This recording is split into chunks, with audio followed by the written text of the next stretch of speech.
जट साहब गल इस तरह है भाई एक घमियार ना भांडे लैके ते जांदा सी फिर शहर बेचने वास्ते अच्छा जी। खोते ते राह च ना उन्होंने एक मोती लब्भा चमकदा सी पे सड़क के किनारे। हाँ जी। ਉਹਨੂੰ नहीं सी पता है कि उन्हें चुकिया ਉਹਨੂੰ सोहना लगा ते उन्हें जनाब वो रस्सी च बन के ना ते खोते दे गल च पा लिया। अच्छा जी। है सी वो हीरा बड़ा कीमती। वो लैके शहर पर जाए तो जो बाजार च बढ़िया ना हाँ जी। ते सुनयारा एक बाहर बैठा से अपनी दुकान पे उन्हें लिया दे उन्हें आखे खोते दे गल च हीरा लगता है कि घमियार नूं पता नहीं भी ਇਹਦੀ कितनी वैल्यू है। उन्हें घमियार नूं बुलाया मैं क्या गल सुना मैं क्या हाँ जी उन्हें आख्या जरा खोते दे गल तो मोती बने हैं बेचने घमियार है जी बेच छड़ा ने घमियार नूं नहीं सी पता भी ये हीरा है। उन्हें तो सोहना लगा उन्हें खोते दे गल बन छड़िया सी। सुनयारा हुण जनाब ना लालच आ गया उन्हें आख्या घमियार नूं पता कोई नहीं ते क्यों ना ये किसी तरीके नाल मैं लै लवां।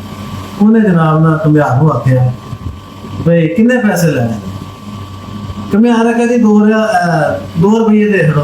अच्छा। सुनयारे सोचा जे इन्हूं 2 ही दे छड़िया तो शक पै जाना भी चीज को कीमती जिन्ने मैं मंगी उन्ने ही इन्हें दे छड़े। सुनयारा दा यार 1 रुपया मैं तेन दियां दा घमियार आख्या कि रुपया भी उस वक्त च बड़ा सी।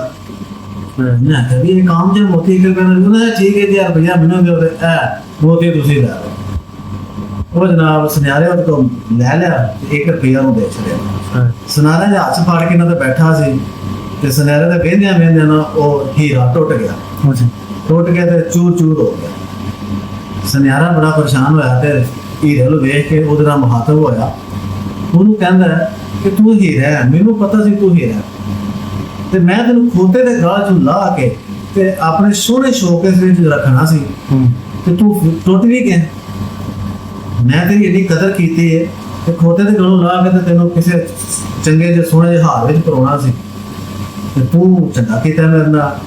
ਹੀਰਾ ਨੂੰ ਜਵਾਬ ਦਿੰਦਾ ਹੀਰਾ ਕਹਿੰਦਾ ਵੀ ਜਿਹੜਾ ਸੀ ਨਾ ਘਮਿਆਰ ਉਹਨੂੰ ਮੇਰਾ ਪਤਾ ਨਹੀਂ ਸੀ मेरी वैल्यू का मेरी कदर कीमत का उन्होंने पता नहीं सी। उसके बावजूद भी उन्हें मेरे खोते के गाल च बने। मैं भी कंजरा तेनों तो पता सी कि मैं हीरा कि तू मेरा करोड़ों रुपया का मैं हीरा कि तू 1 रुपया मुल आया मेरा तो लिहाजा मेरी गैरत ने यह गवारा नहीं किया कि मैं 1 रुपये का विक जावा ते मैं इस को टुट के चूर चूर हो गया।